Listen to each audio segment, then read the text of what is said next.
Attorney John Henry Brown spent hours and hours with serial killer Ted Bundy. He's about to publish a memoir including never-before-known details of his most notorious client's murderous secrets. C.R. Douglas sat down with Brown recently in a very candid interview, and he joins us now with the story. C.R.? Maria, before his execution in 1989, Ted Bundy confessed to authorities to killing 30 women in 7 states. But as you're about to hear, his attorney John Henry Brown tells us that's not the whole story. Ted told me things that he's never told anybody before, and they will be in my memoir when it comes out. But like? Ted, well, like he told me he killed more than 100 people, and not only women. Which that's new. That's never been known. You're the first person I've ever told that to. But it's in my book. Men were his victims? One. His first. Were you ever scared of him? Yes. Really?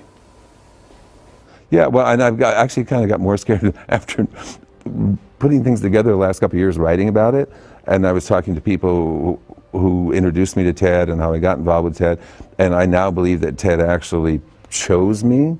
And but I found out that he researched me. He knew where I lived. He knew what kind of clothes I had. He knew what kind of cars I had. He knew, and the women I was dating were the same kind of women that he was murdering. I mean, it was really, so now I've kind of put this together recently, and that's creeps me out a lot, because I had also lost a woman friend to a murder. My girlfriend, when I was in law school, was murdered in Berkeley. I was in D.C., and so, and he knew that too. You don't assume he had anything to do with it, but just that he knew that? I pray to God that he didn't, and I never even thought about that until recently, because they reopened some of those cases in California. Because it's never been solved? Nope. But it wasn't in the area where he told me he had killed people. After Bundy's second breakout from a maximum security prison, law enforcement across the country was on full alert. A few weeks later, when 2 sorority girls were killed in Tallahassee and 3 others severely attacked, suspicions grew that Bundy was responsible. When he escaped the second time, the country was frantic. FBI was number 1 wanted person in the country. And I knew he'd kill again, for sure. And I didn't know where he was. I had no idea to go to Florida, where I told him he'd get the death penalty, So I get a call. I was in my office about 7 o'clock at night, 8 o'clock at night, and I get a call from my answering service. There's a Mr. Rosebud on the phone. And I went, I knew it was Ted immediately. And he's calling from jail, and he'd been apprehended in Florida. And he was really crazy in that phone conversation. So I had the biggest ethical dilemma of my career that night, because they didn't know who he was. So he's in police custody in Florida, and the cops had no idea who he was.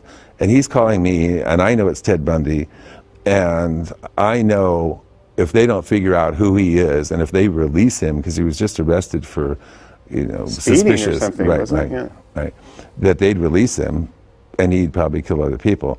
So it was the biggest ethical dilemma of my life. I mean, do I call somebody and say, it's Ted Bundy? But see, ethically as a lawyer, I'm not allowed to do that. So you didn't? I didn't, but I almost did. And then the next day, it was figured out that it was Ted, so thank goodness. Brown says one of his biggest legal accomplishments was convincing prosecutors in 4 states to spare Bundy's life. I got a plea bargain for Ted. Nobody ever thought you'd get a deal for Ted Bundy. I got a deal for Ted Bundy to avoid the death penalty if he pled guilty and to a life sentence in Florida, Utah, and Colorado, and Washington, more or less. And he was going to do it. It's really a fun, interesting story in the memoir, I think, the way it happened, because he was going to do it, and we're walking in this courtroom, and everybody knows we're going to do it, and he turns around and says, I'm not going to do it. So I think he had a death wish. So in Miami, when he was in the cell, I had come there I not represented him anymore after he turned down the plea bargain, but I was going to be a witness in his trial about something. And we spent 4 or 5 hours together. That's when he gave me most of the details of what happened. And he was crying, which I've never seen him do before.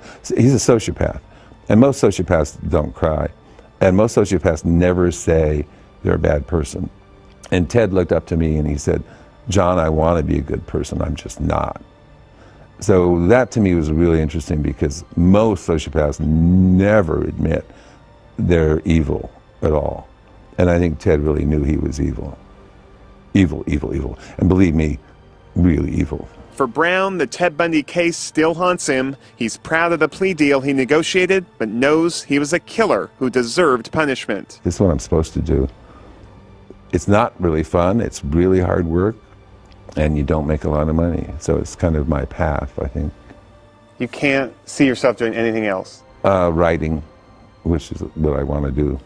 I mean, how much longer will you do this? Well, 3 years ago I changed my overhead thinking I would slow down, and since then I've tripled my overhead. So I think when Sergeant Bale's case is over, which will take 2 or 3 years, I'll turn my business over to the 3 incredibly competent women attorneys that work for me. And then just do 5 cases a year rather than 50. It wasn't like I planned my life this way. It just kind of happened. So. A fascinating guy for sure. John Henry Brown's memoir will be out in a few months.